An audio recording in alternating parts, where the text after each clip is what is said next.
Hi, and welcome to the podcast of Keys to the Future. I'm Sam, and I'm joined with Conrad. How you doing, Sam? Thank you for inviting me along to talk about my experience of shared ownership. Thank you for joining us. First question, we're going to go into just sort of how you bought your first home with Peabody. So, you purchased with just £14,000 deposit. That sounds almost impossible. How did you manage that? Yeah, that's correct. Having a conversation with my financial advisor, he recommended that I go down the road of shared ownership. I was living outside of London at the time, and the reality of me getting back to London and getting back on on the property ladder was the only real sort of avenue for that was to go down the shared ownership route. And as mentioned, and not having to find a very large deposit, so that was really helpful for me to get back to where I am now. Excellent. So, I guess with that sort of deposit, your monthly costs were very, very much attainable and very affordable. Yes, absolutely. Sort of an investment to the future, as opposed to what I was doing previously, which was renting. So tell us a little bit about before purchasing. Where were you living before that? So I was living outside of London. I mean, historically, I've lived in London, and then I moved out. I was in Kent for 5 years, commuting. So all that came with that, sort of the expense, the travel costs, and what have you. Um, and then I always felt that I wanted to be back to London. My work state was still in London, and so eventually decided that that was going to be the way forward rather than commuting back and forth. Excellent. So barring sort of shared ownership itself, what was the deciding factor to purchase at Thamesmead? Thamesmead, convenience of location for my work. So working at Canary Wharf at the time, and the commute time with the new Elizabeth line was only 10 minutes, which sounds unbelievable, but it was it was definitely the best option for me. Yeah, so that's the reasons behind that choice. Excellent. So what made you consider shared ownership as the main step? Again, I mean, shared ownership. I've previously owned freehold properties, and in order for me to sort of purchase by myself, that was the best option for me. So that's why I made that choice. Excellent. So even as a single buyer, it was attainable and it was affordable. Absolutely, yeah. Great. Good stuff. So on to sort of the property itself. How do you find the home? The home is perfect. I was really pleased with the layout, the floor to ceiling windows, the natural light that floods into the apartment, and it's for a one bedroom apartment. It's a very good space, and it's also nice to have a little bit of outdoor space with the balcony as well. So it's actually I couldn't have wished for a better place. So a bit more into the crux of the purchase itself, Yes. the monthly costs. How do you find that? So monthly costs didn't go according to plan, and it was actually perfect because again a commute of overall an hour from Kent to 10 minutes. I thought so when I first got on the Elizabeth line. I thought to myself, right, is this really true? You know what I mean? And I got on the train, and it was like it whizzed out the station, and it was yeah, this is it. This is brilliant. So for someone listening who thinks they can't afford shared ownership, what would be your best advice for them? Most definitely do your research. It depends what your objective is at the end of the day. For me, I wanted to own my own place, and I wanted to get away from renting. I mean, circumstances put me in a situation where I was renting, as I say, having previously been a homeowner. So ultimately, that was the best option for me, you know. So if you're in a situation where you're renting, then I would highly recommend it. That's yes, there is a portion of what you pay is rent, but then there was also this a little bit of equity and a little bit of an investment in terms of the portion that you own. So if it's your first step, or if you are getting back on the property ladder, I would say then that's a good road to go down for sure. So Yeah. when you first sort of started out, did you have any sort of strategic plan when it come to your savings, budgeting, that sort of thing?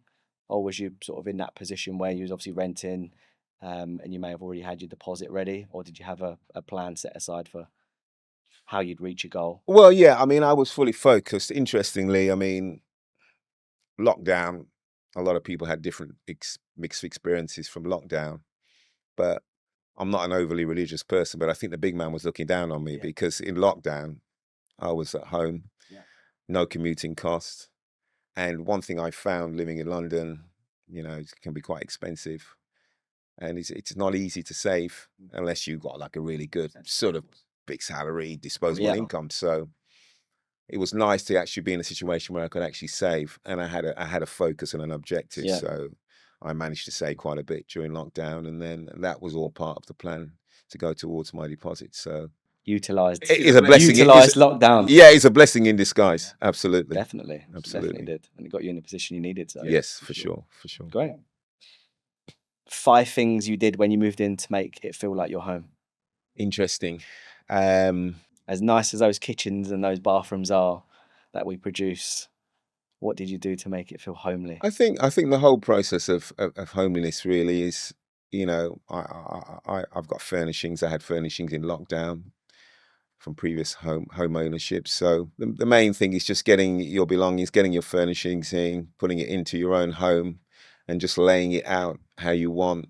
You know, your own choice. You're answerable to yourself, and then you make it comfortable. In terms of the field that I work in, I've had an exercise bike, a spinning bike for years. So that's a fundamental part of me. So obviously getting that in, I can go on the balcony, I can wheel it in to the apartment, depending if it's winter, if the weather's not too bad. So having my equipment around me and having the space to be able to do what I want to do within my own space. So I think that was primarily it. Yeah, I mean, the fact that you're moving into a new apartment, you pretty much it is a marketing thing, but it's true. You put the key in the door and you're good to go. You've got your white goods, you've got everything there, Bring your everything's bed, bring your finished. sofa, and Yeah, you're just ready. put your furniture in there.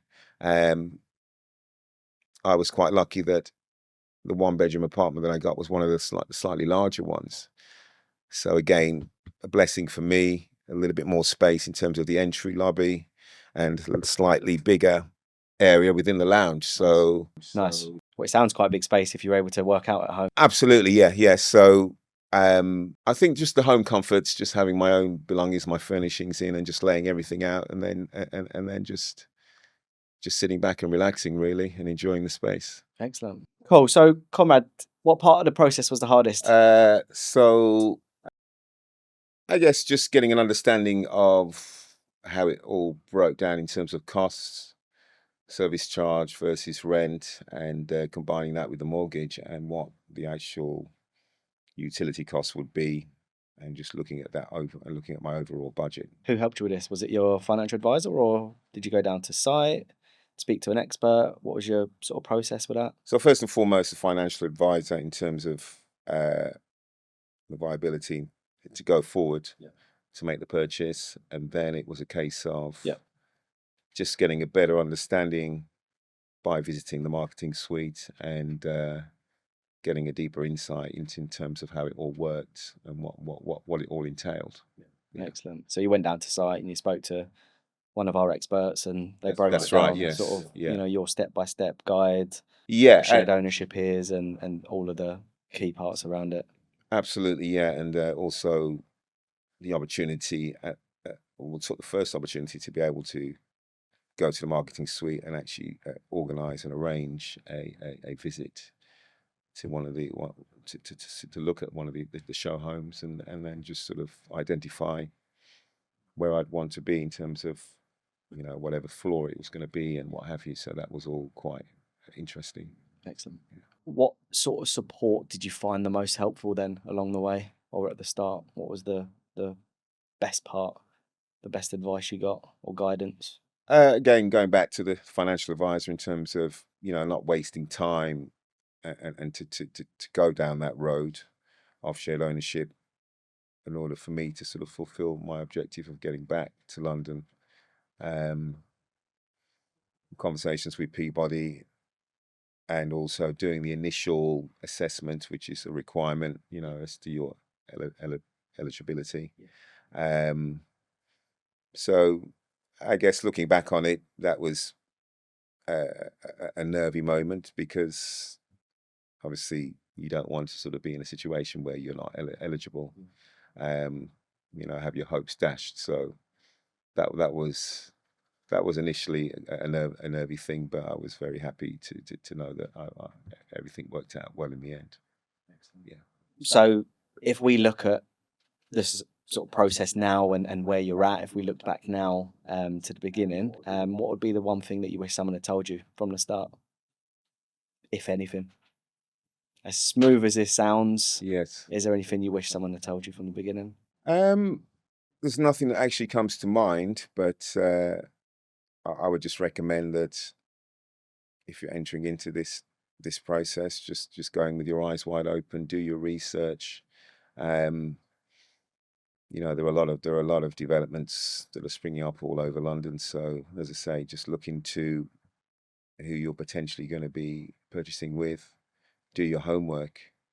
Do the numbers in terms of affordability. As I say, speaking with a financial advisor personally was for me, that was very, very important. You know, at the get-go, at the outset, it's no point sort of trying to go forward if you don't know the numbers, don't know what you can afford, and whether or not you'll be eligible for it. That's what I would recommend. So on that, did you do your actual sort of specific research on Peabody itself, or was you just happy with the location and the cost and what you were sort of buying into, or was you really sort of focused on who you were buying from as well?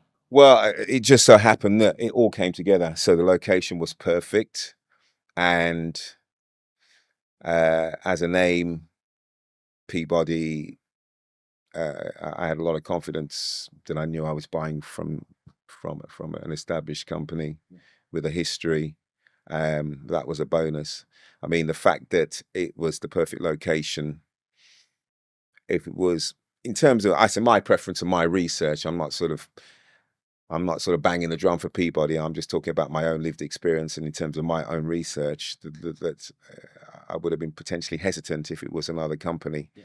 I'm not saying that other companies aren't as competent, but it was just nice to know that they've got the history and that track record. So it all came together nicely. Financial security and security Yes.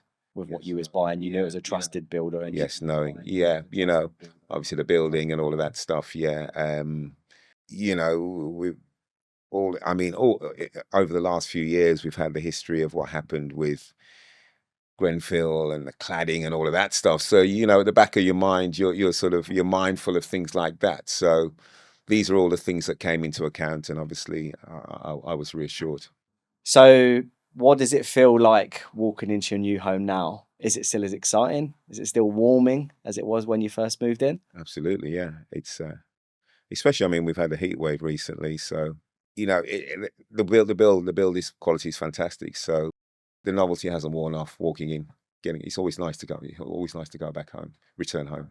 As warm as it is, at least you've got a nice big balcony, Absolutely, yeah. big windows. Yes, for sure, for sure. Keep it ventilated.